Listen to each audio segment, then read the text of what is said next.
You're lying in bed, lights off, phone 6 inches from your face. You open your banking app, not because you're excited, mostly out of habit, maybe a little dread. And there it is, 20,000. For the first time in your life, the number in your savings account starts with a 2 and has 4 zeros after it. You stare at it longer than you'd ever admit out loud. You almost sit up a little straighter. Something in your chest loosens. You start quietly upgrading your life in your head. A better apartment. A real vacation. Not just crashing at your parents' place. A car that doesn't make that coughing noise every morning. You don't tell anyone yet, but you feel taller. Calmer. Like maybe you finally caught up. And here's the part nobody warns you about. The moment you look safe on paper, the world around you shifts.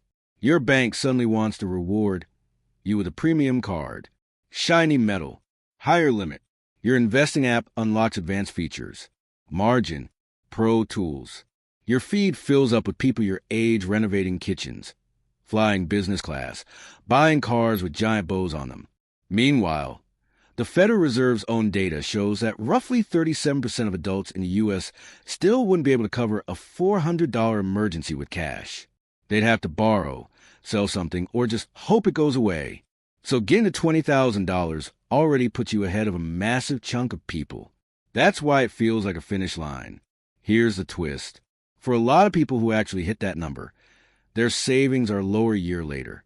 Not because they're irresponsible, not because they're lazy, but because the rules of the game quietly change right after they win.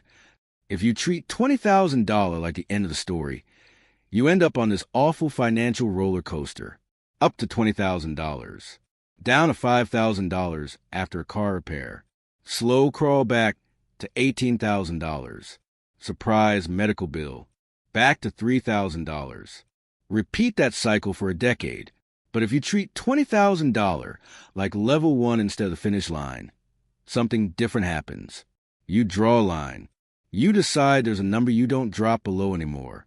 And everything above that line starts buying you time, options, and actual freedom. My name is Mike, and I'm a little obsessed with how money actually works once you stop living paycheck to paycheck. Everyone online tells you the hard part is getting to $20,000, and they're not wrong. That's phase 1. This video is about phase 2, what changes after that number, and how not to let the system quietly take it back from you. Before we go any further, just to be clear, I'm not here to give personal financial advice. I'm not your advisor. I'm just someone who reads way too many reports about money, incentives, and human behavior. Use this as education, as perspective, as something to think about. Now let's talk about the part that feels personal. You've been doing everything right. You cut back. You sold some stuff. You maybe picked up a side gig for a while. You watched your savings crawl from $200 to $2,000 to $7,500. And then life happens. Your transmission dies. Your dog eats something it definitely shouldn't have. Your rent gets adjusted. Back down you go. If it feels like every time your savings grow, life reaches in and takes it, that's not you being bad with money. That's almost everyone. Right now, Americans are saving around 4 to 5% of their disposable income on average. That's according to official data from the Bureau of Economic Analysis. It's about half of what was normal in the 1960s and 70s. The entire system is tuned, so most people never drift too far away from stress. So when you claw your way to $10,000, $15,000, $20,000, it feels massive. You look at that number and think, okay, I made it. I'm safe now. But watch what happens next. A couple of big expenses hit close together. You tell yourself that's what savings are for, and you're not wrong. But there's no rule in your head about how low you're allowed to go. So you fix the car. You help a family member. You finally take the trip you postponed for years. You upgrade the phone. And suddenly you're back at $6,000. You didn't fail. You just treated $20,000 like a destination instead of a floor. And that's when people start turning this inward. I'm just bad with money. I can't keep it. You're not broken. You just never got the level 2 instructions. So what actually changes at $20,000?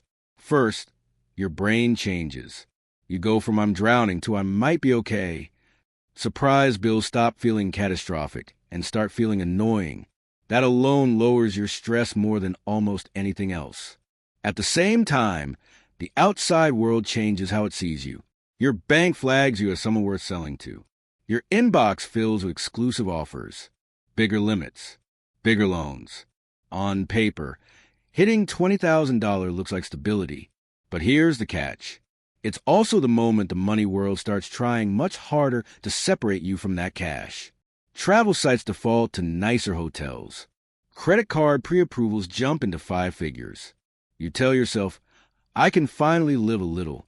Psychologically, that makes perfect sense. For years, your brain was in survival mode. Now you finally have a buffer. Of course you want a reward. The system is counting on that. Banks don't make much money from people at zero. They make money from people who look stable, but are still easy to nudge into long, profitable contracts. That's the quiet tax nobody calls a tax. And here's where the math comes in. When your balance is small, almost all your progress comes from what you add, not what it earns. If you have $2,000 invested and earn 10%, that's $200. Nice, but it doesn't change your life. At $20,000, that same return is $2,000. You feel it. If you're saving about $1,000 a month and earning around 8% long term, it takes roughly a year and a half to get from zero to $20,000. That's 18 or 19 months of saying no.